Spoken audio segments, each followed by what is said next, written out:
రామలక్ష్మి తన క్యాబిన్‌లో కూర్చొని ఉంటుంది. ఇంతలో అక్కడికి సీతాకాంత్ వెళ్లి ఇలా అంటూ ఉంటాడు. రామలక్ష్మి, నువ్వేంటో నాకు తెలుసు. నా అనేవాళ్ళు బాధపడడం నేను చూడలేను. వాళ్ళు బాధపడుతూ కన్నీళ్లు పెట్టుకుంటే అస్సలు చూడలేను. నువ్వు బాధపడుతూ ఉంటే నేను అస్సలు తట్టుకోలేను రామలక్ష్మి. నువ్వేంటో నాకు తెలుసు. నీ కళ్ళల్లో చూసేసరికే నాకు అర్థమైంది నువ్వు రామలక్ష్మివి అని.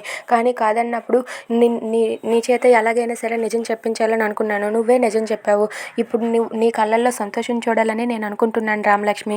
ఇక మీద ఆ కన్నీళ్లను తుడిచివేసేయి. ఇంకెప్పుడు కూడా ఆ కళ్ళల్లో కన్నీళ్లు రానివ్వకు. చిరునవ్వు మాత్రమే కనబడాలి. అందుకే నీ ముఖంలో చిరునవ్వు కనబడడం కోసం నేను ఏదైనా చేస్తాను రామలక్ష్మి. నువ్వు ఏం కావాలంటే అదే చేస్తానని చెప్పి సీతాకాంత్ అంటూ ఉంటాడు. అది వినగానే రామలక్ష్మి ఒక్కసారిగా అలా సీతాకాంత్ వైపు చూస్తూ చాలా సంతోషిస్తూ ఉంటుంది. అలా సంతోషిస్తూ సీతాకాంత్ దగ్గరకైతే ఇలా వెళ్తుంది. ఇక సీతాకాంత్ అయితే ఇలా చేతులు చాపి హగ్ చేసుకోవడానికి రెడీగా ఉంటాడు. ఇక రామలక్ష్మి పరిగెత్తుకుంటూ సీతాకాంత్ దగ్గరికి వెళ్ళి సీతాకాంత్ని హగ్ చేసుకుంటుంది. అది చూసి రామలక్ష్మి అయితే చాలా సంతోషిస్తుంది.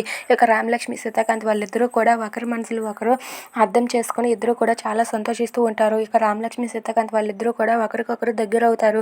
దాంతో సీతాకాంత్ అయితే చాలా సంతోషిస్తాడు.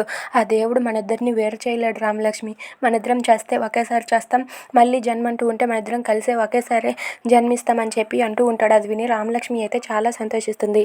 If you like this video, please like, share and subscribe. Thanks for watching.